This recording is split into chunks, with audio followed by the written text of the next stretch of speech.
राजा का जोग। एक राजा था जिसके पास सब कुछ था, सत्ता, प्रेम, ताज और सम्मान।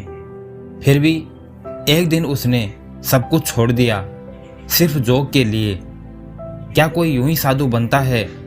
आइए सुनते हैं राजा का जोग। दक्ष स्टोरी जंक्शन पर वर्षों पहले की बात है। दक्षिण दिशा के विशाल गढ़वाल राज्य में एक समृद्ध, शक्तिशाली और गौरवशाली राजा राज किया करता था, जिसका नाम था महाराज वत्सराज। महाराज वत्सराज न केवल अपने युद्ध कौशल और न्यायप्रियता के लिए प्रसिद्ध थे, बल्कि उनकी बुद्धिमत्ता और कला में रुचि के कारण भी वे जन जन में पूज्य माने जाते थे। राजमहल सोने की दीवारों से सजा हुआ था, चांदी की छतें थी, सुगंधित इत्र की फुहारें हर द्वार से आती थी।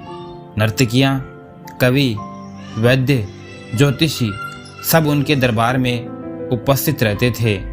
पर इन सब वैभवों के बीच राजा वत्सराज का मन बार बार एक प्रश्न में उलझा रहता था। क्या यही जीवन है? क्या मैं सच में प्रसन्न हूँ? रानी पद्मावती, उनकी प्रिय, अक्सर पूछती थी कि प्राणनाथ, आप उदास क्यों रहते हैं? तो राजा मुस्कुराकर कहते, कुछ नहीं, बस मैं विचारों में खोया रहता हूँ। पर सच तो यह था कि राजा के भीतर एक ऐसी खाली जगह थी जो राज्य, सम्मान और प्रेम से भी नहीं भर पा रही थी। एक दिन राजमहल के दरबार में एक वृद्ध साधु आया। उसकी आंखें जली हुई थी, पर उनमें प्रकाश था। वस्त्र फटे हुए, पर मुखमंडल दिव्य।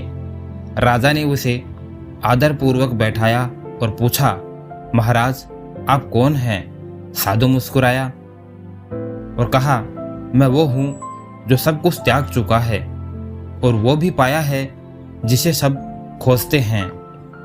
अब राजा चौंक गए। क्या पाया है आपने? साधु ने राजा की आंखों में देखा और कहा, मैं तुमसे 3 प्रश्न पूछता हूँ, अगर उनका उत्तर दे सको तो जान जाओगे कि जोग क्या है। राजा तैयार हो गए। साधु ने प्रश्न पूछना शुरू किया कि सबसे अधिक तुम्हारे पास है, क्या वही तुम्हें सबसे अधिक शांति देता है? जो तुमने जीवन भर पाया, क्या वह तुम्हारे साथ जाएगा? अगर कल तुम्हें मृत्यु आ जाए तो क्या तुम संतुष्ट हो? राजा मौन हो गए, क्योंकि उत्तर नहीं था उनके पास। साधु उठ खड़ा हुआ, जब उत्तर मिल जाए तब आना, मैं प्रतीक्षा करूंगा। अग्निकुंड पर्वत के शिखर पर और वह चला गया। उस रात राजा सो नहीं सके। 3 प्रश्न उनके हृदय में किसी अग्नि की भांति जल रहे थे। अगले दिन उन्होंने महल के सबसे गुप्त कक्ष में जाकर खुद से पूछना शुरू किया, क्या सोना, रानी, सेना शांति दे रहे हैं? क्या कोई भी वस्तु साथ जाएगी? क्या मैं सचमुच जी लिया? हर उत्तर नहीं में आता। रानी पद्मावती ने उनके भीतर यह तूफान देखा। उन्होंने पूछा, कहीं आप कुछ छोड़ने की सोच तो नहीं रहे हैं? राजा ने उत्तर नहीं दिया, पर उनके मौन ने सब कुछ कह दिया। एक दिन सबके सामने महाराज वत्सराज ने घोषणा की कि मैं अपना सिंहासन अपने छोटे भाई महिपाल को सौंपता हूँ और मैं अब जीवन के अंतिम सत्य की खोज में निकलने जा रहा हूँ। पूरा राज्य स्तब्ध। रानी रो पड़ी। सेनापति गिड़गिड़ाया, राजन, हम आपके बिना अधूरे हैं। राजा ने कहा, मैं खुद अधूरा हूँ अपने साथ, और जब तक मैं स्वयं को न जान लूँ तब तक किसी को क्या दूँ। उन्होंने रेशमी वस्त्रों को त्यागा, केस कटवाए, रत्न जड़ित मुकुट छोड़ दिया और एक साधारण वस्त्र पहनकर निकल पड़े अग्निकुंड पर्वत की ओर। पर्वत की ऊंचाई पर उन्हें वहीं साधु मिले। आंखें बंद अग्नि के सामने राजा ने झुककर प्रणाम किया और कहा, मैं आया हूं अपने प्रश्नों का उत्तर खोजने। साधु ने आंखें खोली और कहा, उत्तर तुम्हारे भीतर ही हैं, पर उत्तर पाने के लिए तुम्हें स्वयं को खोना पड़ेगा।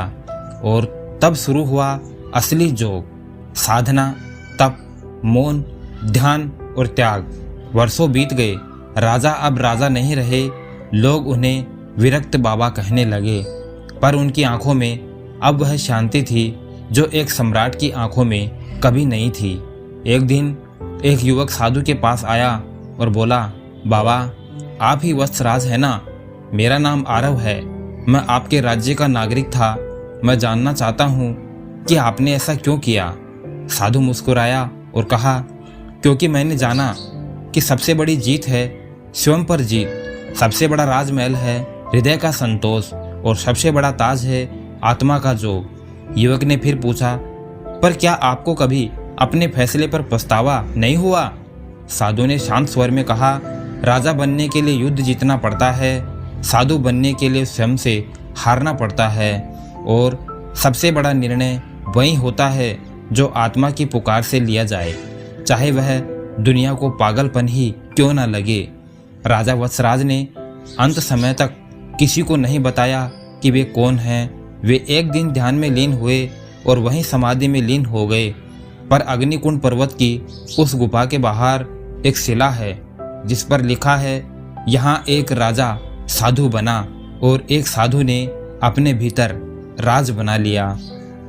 राजपाट, धन, प्रेम सब बाहरी वस्तुएं हैं। सच्चा जोग है स्वयं की खोज, और यह खोज त्याग से नहीं समर्पण से शुरू होती है।